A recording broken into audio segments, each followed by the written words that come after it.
sampai kepada poin yang ke-11. Dikatakan al-ilmu ghidhaul qalbi. Ilmu itu adalah nutrisi hati. Jadi nutrisinya hati itu adalah ilmu. Jadi orang kalau misalkan hatinya itu pengen kenyang, hatinya itu pengen ada kekuatan di dalam batinnya, maka itu makannya adalah ilmu. Sehingga al-ilmu ghidhaul qalbi. Ilmu itu adalah nutrisi hati. Walihadza kana al-Habib Idrus bin Umar al-Habsyi. Maka dari itu Al-Habib Idrus bin Umar al-Habsyi yaqul, beliau selalu berdoa ba'dal faraghi min majlisil ilmi, setelah selesai majlis ilmu beliau doanya begini, alhamdulillah alladzi at'amani hadza wa razaqanihi min ghairi haulin minni wala quwwatin. Beliau berdoa seperti itu ya.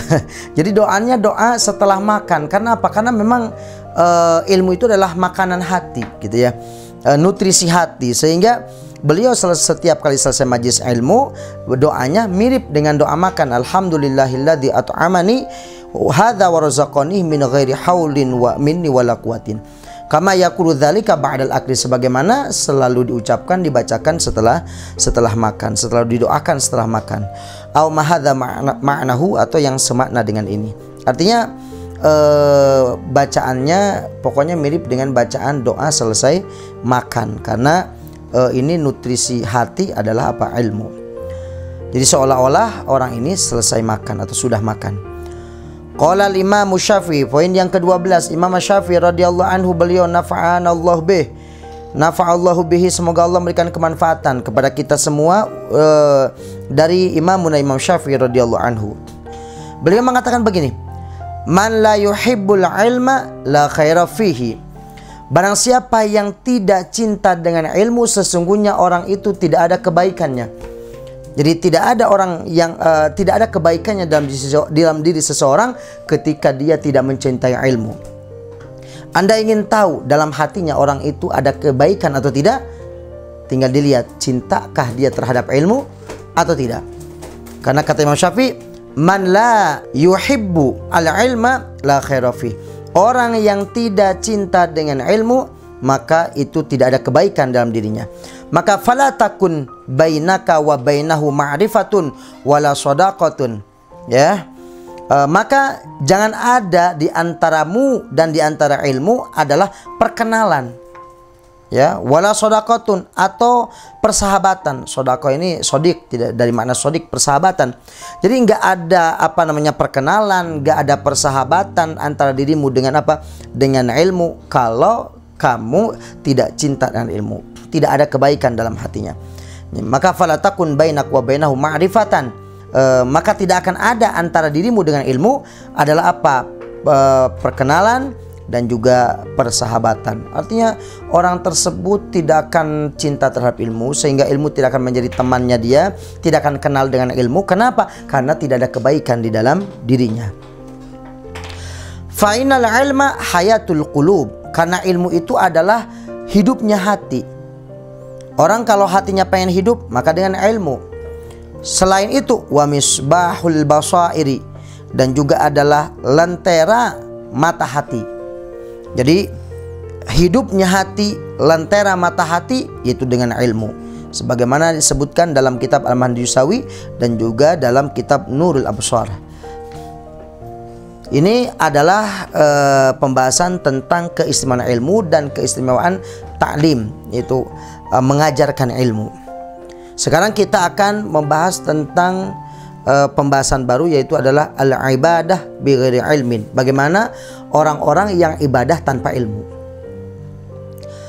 Poin yang pertama, nuqila 'anil Ghazali wa ghairihi, dinukil, diceritakan dari Imam Ghazali dan juga ulama-ulama yang lain. Artinya banyak ulama yang meriwayatkan tentang ini. Apa? Ijma'ul muslimina, bahwa semua para ulama sepakat.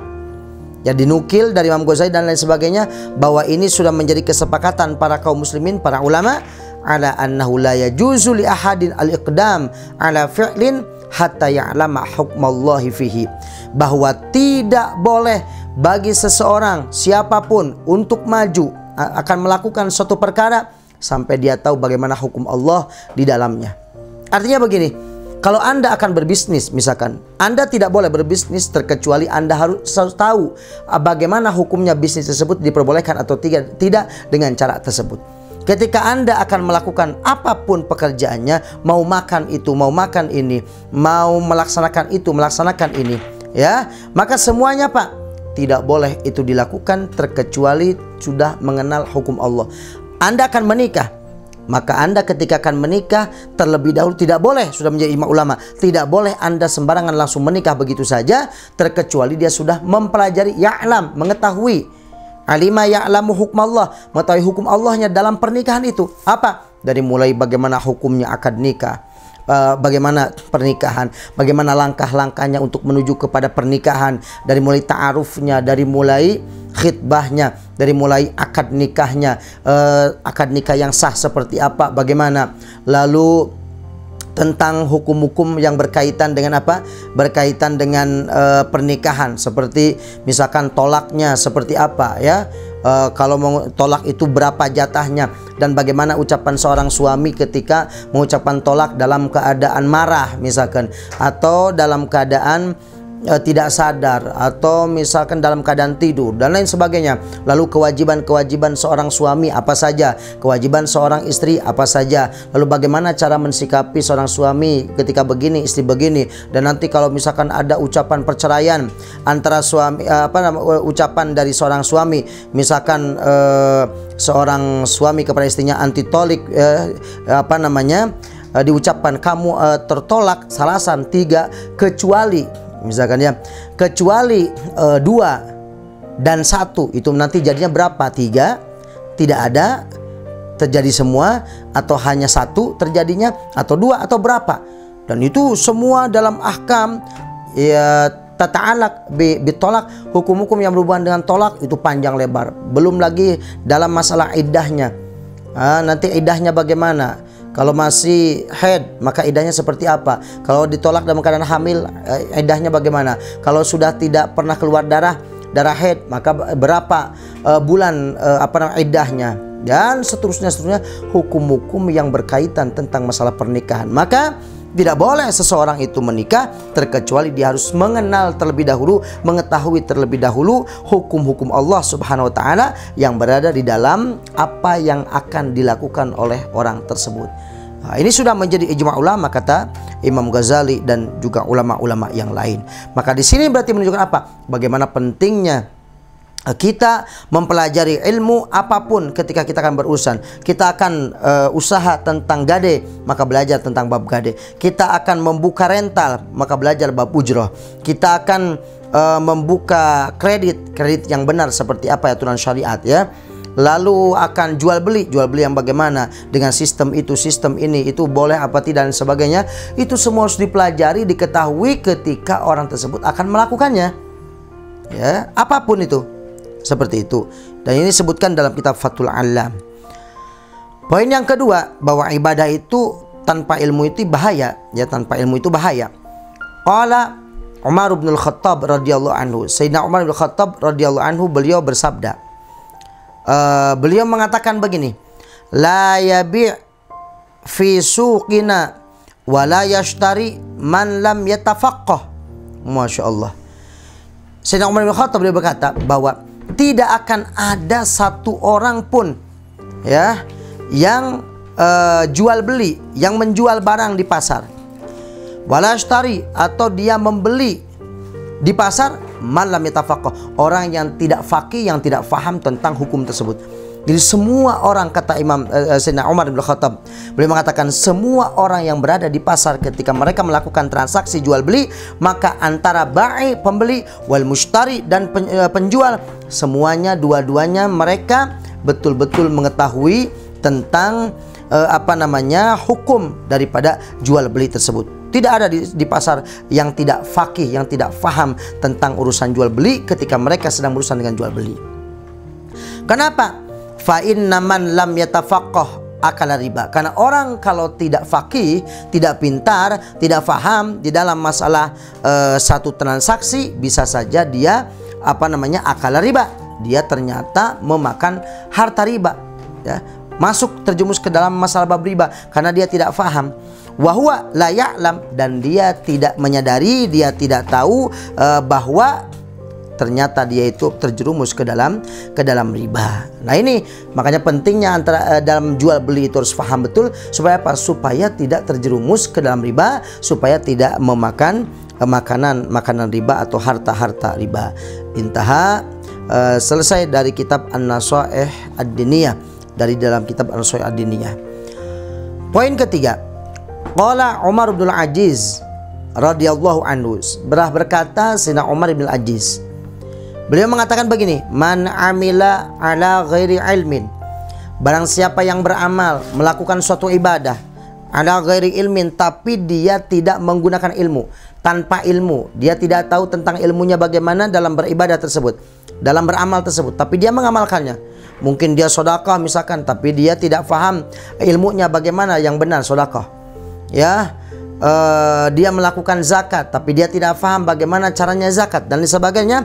Maka seperti ini bagaimana? Kana yufsiduhu aktsara mimma yuslihu, bahwa orang tersebut berarti apa? Melakukan kerusakannya lebih berat, lebih banyak daripada memperbaikinya. Jadi merusaknya lebih banyak daripada memperbaikinya. Itu kalau orang tersebut beramal tanpa ilmu. Jadi kalau orang beramal tanpa ilmu, justru kerusakannya yang lebih parah, lebih banyak, akan tambah parah, tambah rusak, tambah hancur, mimma yuslihu, daripada orang tersebut memperbaiki, ya, memperbaiki tentang amalan-amalan yang tanpa ilmu. Jadi justru akan menjerumuskan, akan menghancurkan orang-orang yang beramal tanpa ilmu. Yang keempat, poin yang keempat dikatakan, lau anna rajulan abadallaha subhanahu wa ta'ala ibadata malaikatis samawati bighairi ilmin kana minal khasirin. Dikatakan, andaikan ada seseorang dia beribadah kepada Allah subhanahu wa ta'ala sebagaimana ibadahnya malaikat langit, malaikat-malaikat penjaga langit. Bagaimana? Wah, ibadahnya luar biasa. Dia ruku tanpa batas, sujud tanpa batas, berdiri tanpa batas. Isinya apa? Ibadah kepada Allah subhanahu wa ta'ala. Cuman ibadahnya orang ini yang seperti malaikat itu tadi, bighairi ilmin, tanpa menggunakan ilmu. Tanpa ilmu dia beramal seperti amalnya malaikat. Sholatnya khusyuk, ribuan rakaat, ya, rukunya lama, sujudnya lama, dan seterusnya. Tapi dia tidak menggunakan ilmu, dia tidak paham ilmunya bagaimana yang benar, yang sesuai. Maka yang seperti ini dikatakan kana minal khasirin, maka mereka termasuk golongan daripada orang-orang yang rugi, ya. Termasuk daripada orang-orang yang rugi. Kenapa? Karena capek sholat siang malam beribadah kepada Allah subhanahu wa ta'ala, tetapi amal ibadahnya tidak dikabul oleh Allah subhanahu wa ta'ala, ya. Tidak diterima oleh Allah subhanahu wa ta'ala karena dia beramalnya tanpa apa? Beramalnya tanpa ilmu. Dan ini disebutkan dalam kitab Al-Manhajus Sawi dan juga dalam kitab Ilajul Amrad Ar-Radi'ah, ya, obat sakit yang rendah atau yang parah. Nah, di situ disebutkan seperti itu. Jadi orang kok ibadah kepada Allah SWT dengan ibadahnya malaikat sehebat apapun, artinya sehebat apapun dia ibadah kepada Allah, maka tidak akan dikabul, tidak akan diterima, dan dia akan menjadi orang yang rugi seperti itu ketika beramal tanpa ilmu. Dalam poin kelima dikatakan, al-ilmu bila amalin junun, katanya. Ilmu itu kalau tidak diamalkan gila. Artinya bukan berarti ilmunya orang yang punya ilmu itu menjadi gila, enggak. Ibaratnya begini, ibaratnya dia menanam bibit, ya, sampai besar, sampai gede, sampai bagus. Lalu setelah itu dia membuang sia-sia begitu saja, sehingga seolah-olah orang gila. Kenapa? Karena dia nanam dari bibit dari awal terus sampai tumbuh gede. Setelah gede, habis itu dibuang begitu saja. Ini kan tidak akan dilakukan hanya dengan orang gila.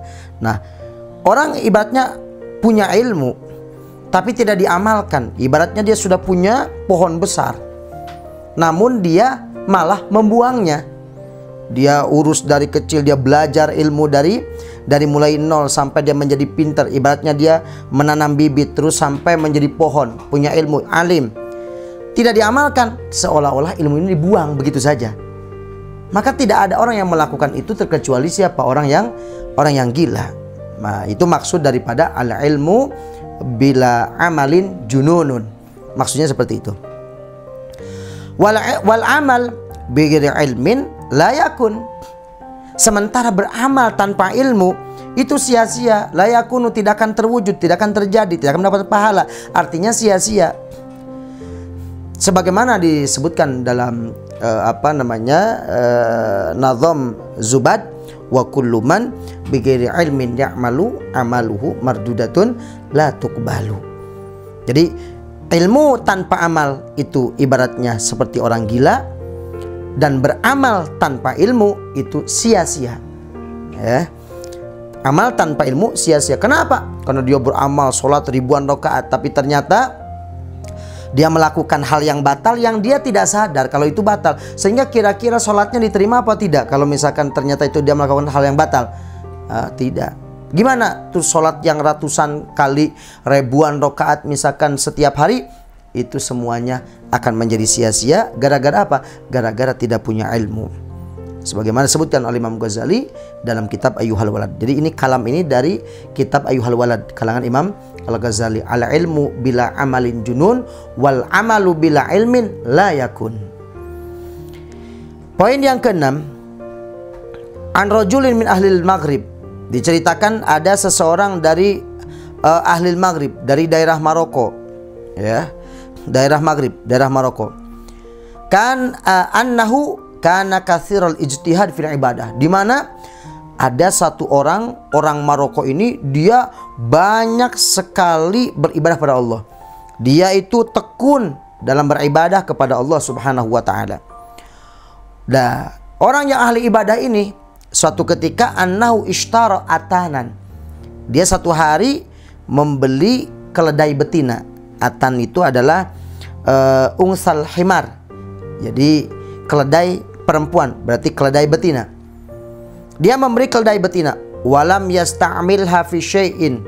Akan tetapi dia walaupun beli keledai betina, tidak pernah dia menggunakan si keledai itu. Tidak pernah dia pakai. Ya.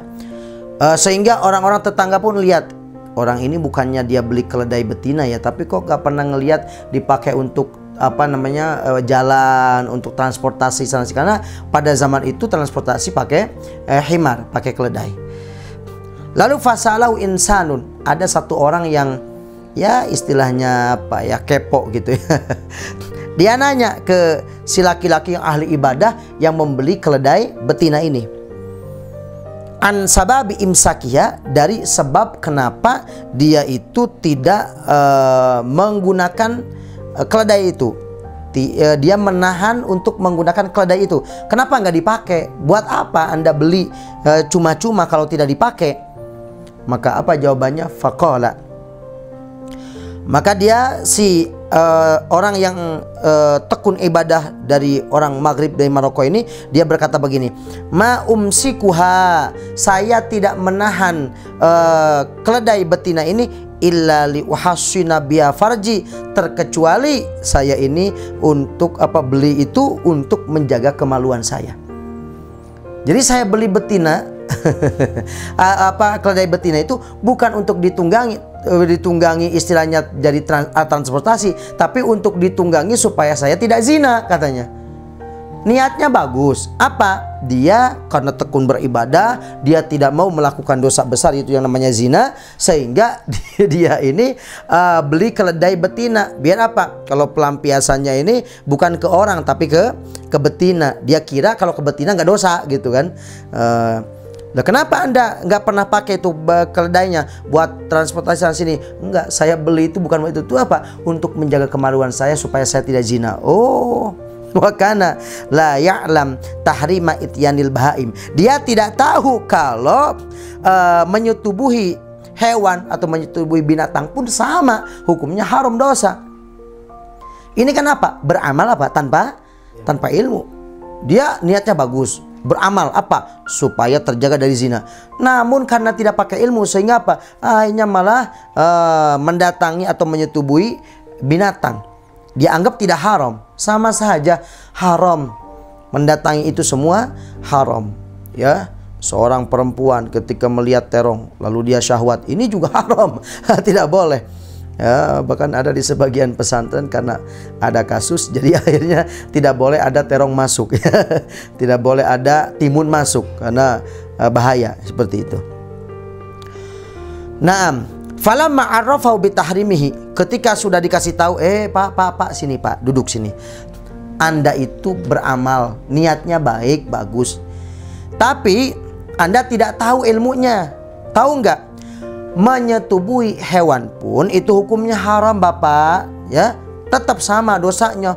Akhirnya bagaimana? Baka bukaan syadidan, dia sampai akhirnya nangis sejadi-jadinya. Karena apa? Selama ini berarti dia telah melakukan apa? Dosa. Melakukan, dianggap sama, yaitu melakukan zina, cuman zinanya dengan binatang seperti itu. Itulah bahayanya, repotnya, ruginya bagi orang-orang yang beramal namun tanpa ilmu. Dan itu disebutkan dalam kitab Al-Manhajus Sawi, juga dalam kitab Risalatul Mu'awanah karangan Al-Habib Abdullah bin Adawi Al-Haddad. Poin yang ketujuh, kana ba'duhum, ada sebagian orang itu la yamsahu ra'sahu 'indal wudu'i mudata sittina sanatan. Masya Allah. Ada sebagian orang, dia itu tidak pernah mengusap kepalanya ketika wudhu selama 60 tahun. Bayangin ya, selama 60 tahun. Kenapa dia tidak pernah mengusap sebagian kepala ketika wudhu? Yadhunnu anna dzalika sunnatun, dia mengira bahwa hal tersebut hukumnya sunnah, tidak wajib. Padahal jelas furudul wudu sittatun, ya.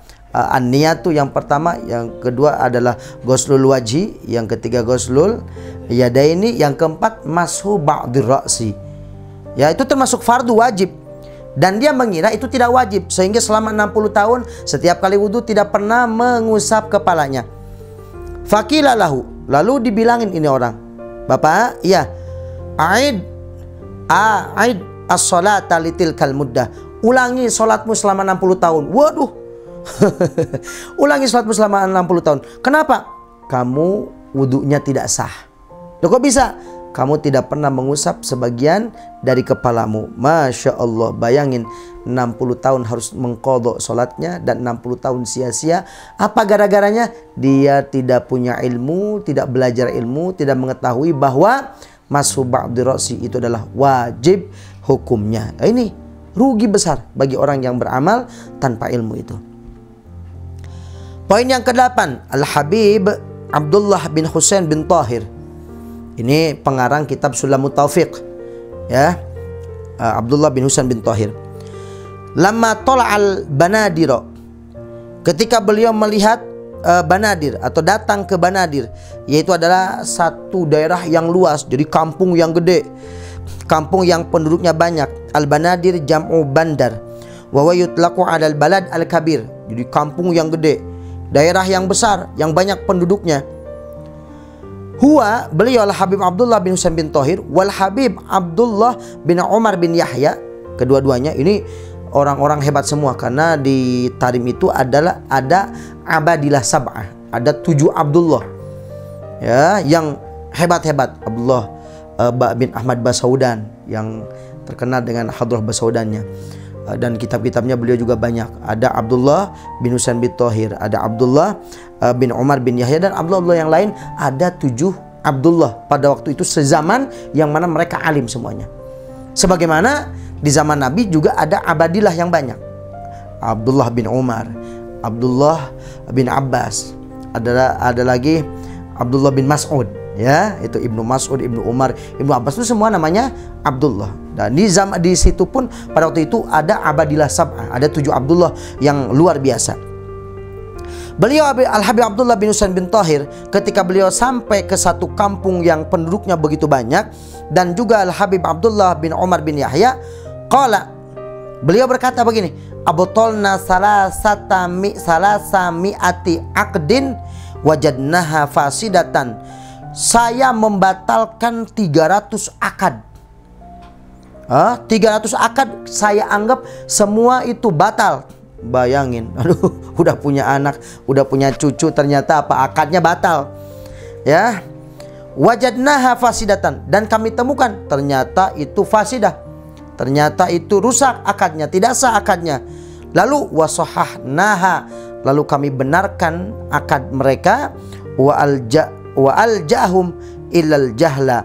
Tidak ada yang menyebabkan mereka itu melakukan hal tersebut sehingga terjadi kebatalan dalam akad sebanyak 300 orang, 300 akad, illal jahla, terkecuali karena mereka itu adalah apa? Karena mereka bodoh.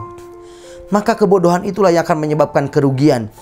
Ya, menyebabkan kerugian di dalam kehidupan. Beramal, sudah banyak-banyak beramal, namun ternyata mardud indallah, ditolak menurut Allah Subhanahu wa taala. Dan ini diambil dari kalamnya Al-Habib Alwi bin Syihab. Ada kitabnya kalam Habib Alwi bin Syihab, ini tebel banget ya, ada catatannya. Poin yang ke-9, dakhala rajulun al-qaryata.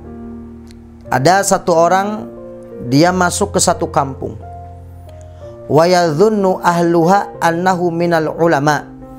Dan para penduduk kampung tersebut, dia mengira bahwa laki-laki yang datang ini adalah minal ulama, termasuk daripada ulama. Karena mungkin dia pakaiannya ya, makanya ini berpakaian tapi dia tidak ada ilmunya. Memang hal ini ya istilahnya bertentangan gitu, maksudnya ada perdebatan gitu. Jadi sehingga kalau orang itu bukan ulama maka jangan berpakaian ulama katanya. Khawatirnya begitu, dikira ulama ternyata bukan. Akhirnya kan yang jelek ulama, loh ulama kok goblok kan begitu. Tapi dalam satu sisi misalkan kita lihat di sebagian pesantren, pakainya imamah ketika ngaji dan sebagainya. Itu tujuan apa? Ta'zim, li ta'zim, ya, ta'ziman lil ilmi, hormat terhadap ilmu, hormat terhadap kitab-kitab, hormat terhadap gurunya, sehingga memakai pakaian, pakai imamah, gamis dan sebagainya. Tapi dalam satu sisi ketika dia berpakaian seperti itu lalu ternyata disuruh ngaji nggak bisa, ya malu juga. Tapi itu mungkin niatnya satu, takzim terhadap ilmu, kedua melakukan kesunahan. Bukan berarti pakai imamah Anda saja salah mengira setiap orang yang pakai imamah itu alim. Enggak, ini adalah kesunahan dari Nabi dan ini adalah sebagai ta'ziman lil ilmi. Sehingga salah satu guru saya namanya Abdullah bin Basri, Syekh Muhammad bin Basri. Itu terkenal ya, orang-orang kalau yang belajar di Al-Ahqaf. Sehingga guru kita juga, guru mulia kita Bu Yahya, pasti beliau tahu, namanya Syekh Muhammad bin Basri. Beliau itu kalau ngaji, kata beliau, istilahnya ngaji itu ya harus alim, harus pintar. Jangan pakaian saja keren, hebat, gini-gini tapi ilmunya nggak ada. Itu namanya torbus, kata beliau. Torbus itu apa? Torbus itu semacam peci yang tinggi, warna merah, biasanya daerah-daerah apa ya, Maroko atau daerah mana, ada di daerah Timur Tengah yang pecinya tinggi, tapi kosong kan, gitu kan? Yeah. Yang dipakai kan cuma sini doang berapa senti gitu, tapi ke atasnya kosong nggak? Kosong, gede doang. Yang biasa dipakai penari sufi mungkin. Nah, semacam itu namanya torbus. Semacam itu. Jadi pecinya tinggi, tapi kosong isinya. Jadi istilahnya apa? Kamu itu pakaian aja kayak orang alim, gagah, hebat, pakai itu, pakai ini, atributnya luar biasa komplit, tetapi apa? Kosong ilmunya. Nah, ini seperti itu. Nah, ini satu orang ini masuk ke satu kampung dan orang-orang penduduk kampung itu mengira kalau si laki-laki yang datang itu minal ulama, termasuk bagian daripada orang alim. Lalu fa'amaruhu, lalu para penduduk itu memerintahkan kepada si laki-laki ini yang dianggap sebagai ulama, an yughassilal mayyita, untuk memandikan mayit. Wah, ini ada ulama datang nih, ya. biar afdol katanya, biar sesuai dengan aturan syariat, biar sesuai dengan sunnah-sunnahnya. Ini ada orang alim ya datang, yuk kita suruh dia untuk memandikan mayit, begitu katanya. Ini sebenarnya nggak sopan juga ya, masa ulama disuruh mandiin mayit. Nah, tapi ini mungkin tujuan Allah itu untuk memperlihatkan kalau dia ini adalah orang bodoh gitu ya. Wa kana la ya'rifu kaifiyata ghuslil mayit. Sementara si laki-laki yang dianggap alim oleh penduduk kampung itu, dia sama sekali tidak tahu bagaimana cara memandikan mayit. Sama sekali, cuman memang pakaiannya pakaian ulama, datang gitu kan, bawa mobil. Oh Syekh, Masya Allah, ahlan wa sahlan, kebetulan Syekh ini ada yang meninggal dunia, kami tidak tahu caranya memandikan mayit bagaimana. Silahkan, biar afdol, biar utama. Dia, aduh kebingungan gimana ini.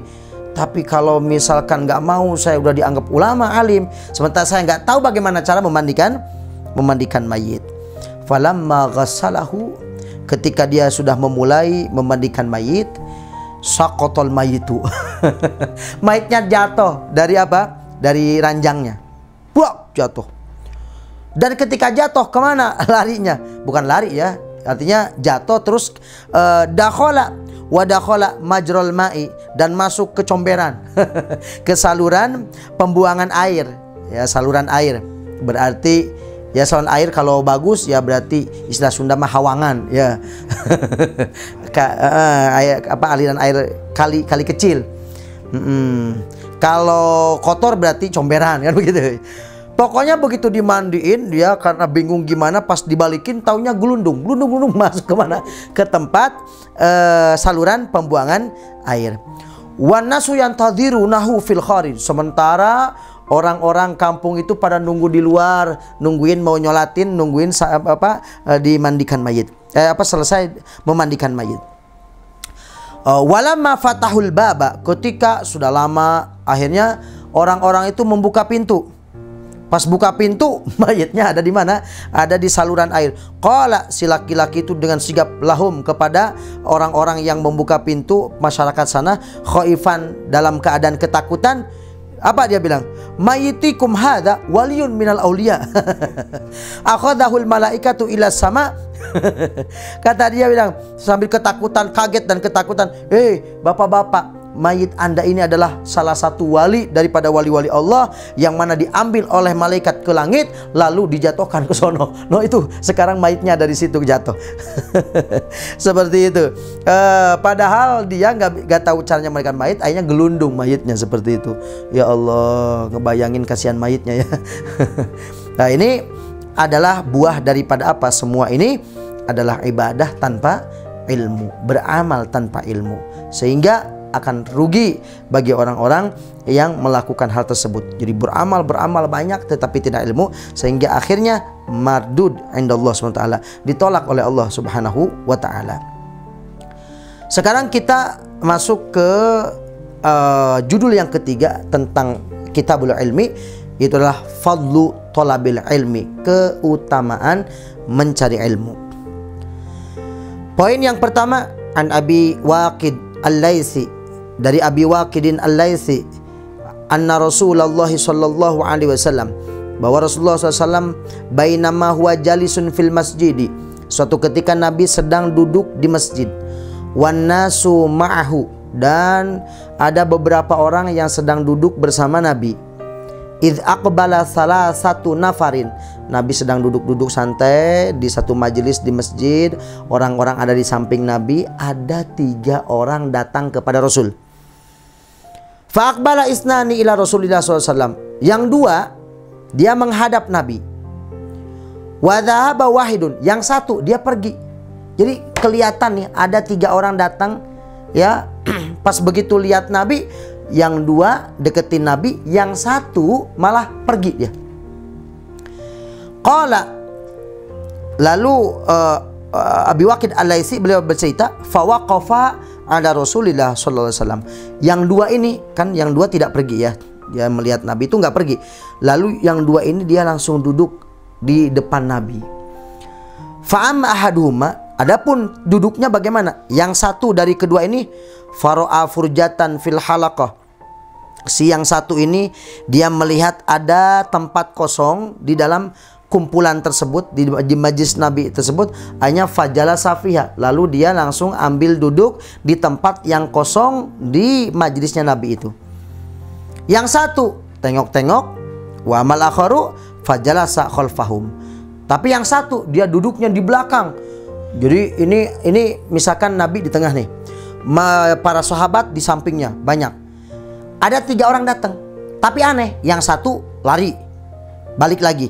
Yang 2 maju ke depan, mendekati majlis Nabi. Cuman yang satu dia ada tempat kosong di depan, akhirnya duduk di situ. Yang satu enggak, di belakang para sahabat. Sahabat lagi ngumpul semua, dia di belakangnya sendirian. Wa amma salis fa'adbaro zahiban. Adapun yang ketiga, lihat Nabi malah apa? Dia langsung bergegas, berpaling, pergi begitu saja. Falamma faragha Rasulullah sallallahu alaihi wasallam, ketika Nabi Muhammad SAW beliau sudah selesai menyampaikan ilmunya di majlis tersebut, qala, maka Nabi bersabda begini, ala ukhbirukum anin nafar as-salasah. Kamu mau nggak aku ceritakan siapa 3 orang yang tadi itu? Maka sahabat tentunya menjawab, ya Rasul. Amma ahaduhum, salah satu dari mereka, fa'awa ilallah, dia berlindung kepada Allah SWT.